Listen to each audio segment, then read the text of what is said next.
The past 24 hours have been so emotional and at times euphoric and other times deeply troubling, and I simply had no time to sit down and edit what was meant to be today's episode.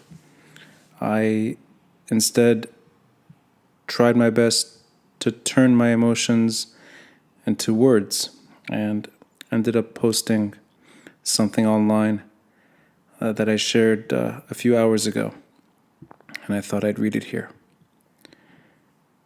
Open letter to Saad Hariri. These are my words alone. I remain committed to the ideals that gave us our glory on March 14, 2005. Your father paid the ultimate price in an attempt to turn the page. His unjust end brought the nation together nearly 15 years ago. His untimely death pushed the Syrian army out of Lebanon. I am in downtown today with that moment in mind. Hundreds of thousands of us in Beirut, millions of us throughout the country, these past 2 weeks standing tall, demanding dignity once again. Pursuing hope that flickers yet never fades, our torch burning in Martyrs Square. I see eye to eye with those yearning for a country they're proud of, and an economy that provides rather than plunders its poorest. March 14 was meant to end the cycle of prosperity and ruin, and reign in arms outside of state control. Independence 2005. We tried. And I know your personal stake in seeing the tribunal bring an end to assassinations and political terrorism. But in the end, the state within the state that you stopped challenging kept us locked to their ambitions. And up until yesterday, they were determined to hold you hostage. I don't know what my father would have advised you had he been with us here today. I can only speculate. But I believe he would say that you inherited something bigger than all of us. We offered you the mantle to push through with ambitions your father lived by, and the dreams of decent men that remained by his side. We set our standards high, and we expected more, much more. But we did not lose the pens of our best and the passion of our brightest to reach where we are today. Hezbollah killed your father, and less than a decade later, they killed mine.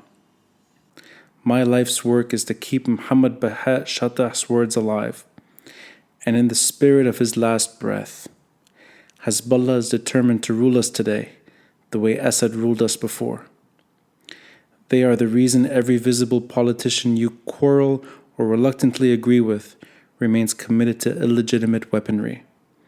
And in turn, those weapons tore statesmen to pieces, buried side by side in Martyrs Square, where I'm writing this now.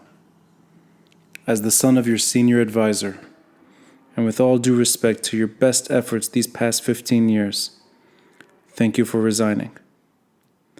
The mediocrity you're surrounded by will never get the job done.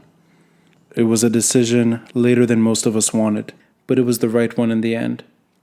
We cannot entrust the post-war order to shy from corruption. They are the product of all that is wrong, with nearly half a century of decay and ruin. We need a fresh slate, with independents and technocrats who believe in state reform, and a new team to hold to account. And I only hope the same henchmen that robbed us of March 14 do not resort to renewed violence, like we saw yesterday, before your needed speech. You became their favorite prime minister, an undeserved symbol of their grip. Genuine attempts at last-minute solutions was a far cry from what took us to the streets nearly 15 years ago, and they're not what these protests were about. I only hope that one day, in my lifetime, I'll see the same images of a sea of flags in fury beyond the Sarai, in front of Ba'abda, Ain al-Tini, and in Dahi. We will look back at the moment Tripoli, Nabatieh, and Juni challenged their leaders together, a unified weekend truly worth celebrating. We held all to account. Killun yani killun. So long as we live in a house of many mansions, our best historian wrote about and loved, I think we owe it to those before us who deserved a better Lebanon. The flame we carry in our hearts will never burn out to Hezbollah rule. Their terrorism and thuggery will fail. Our martyrs' spirits will shine.